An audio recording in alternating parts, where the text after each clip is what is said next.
The white garden, so many beautiful flowers, gathered together in a hand tie. Oh, so fabulous. Let me show you how it's done. To begin, hand ties can be done so many different ways. For this one, beginning with plumosa, soft drapey fern, but pulling it and tying it around itself. It will actually just kind of knot together, creating a ball of fern, which then will support all the flowers, giving me a nice base of foliage. Tucking it, wrapping. You want to be a little bit careful. Plumosa has thorns, so you've got to watch out for those. But as you knot it together, you can see you get a perfect base to support all your flowers. With the base ready, then start with your larger flowers.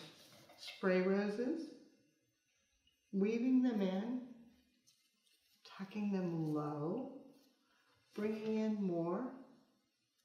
You can weave and wind, feeding it through. Sometimes it's easier to pull from the bottom, giving it a turn, bringing in a few more.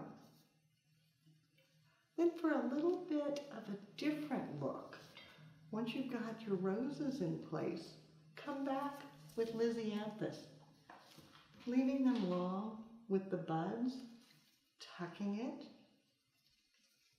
letting it come out a little bit fuller, and turning, and repeating. And you can see the lisianthus, commonly known as the love rose, mimics the look of the spray roses, but the buds give you such movement coming outward and softness that makes it a very romantic hand-tied bouquet. The roses give us a strong base. The lisianthus fills in. Then to add a touch of lightness, the cosmos can come right out over the top, dancing above, coming out to the sides, giving yet another layer so that you have 3 layers in the design.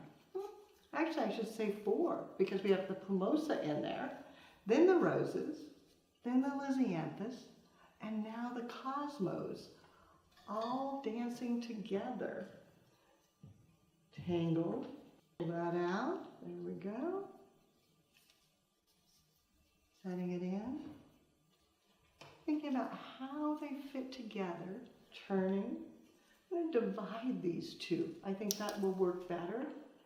And then placing it in, giving it a turn, bringing back and adding. Maybe sliding one down through the center. And a little bit of lightness right there in the center, coming out across the top. And then turning it and looking at it from all sides to see where else I may need to add a bloom. To finish, soft touches of foliage, starting with some ribbon grass.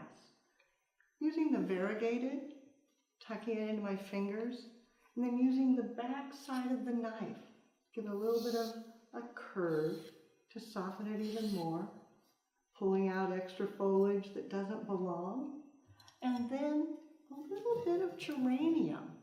The geranium gives it a softness and wonderful fragrance. And give it a turn, adding in.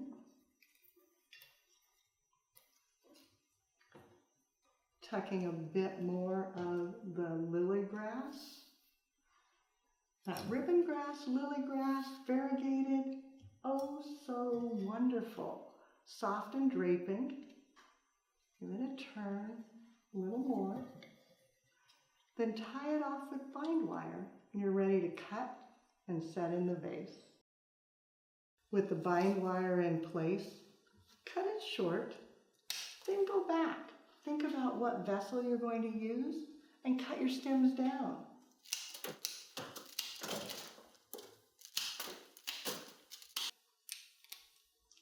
Once it's all cut, you can just drop it in and enjoy a beautiful hand-tie bouquet.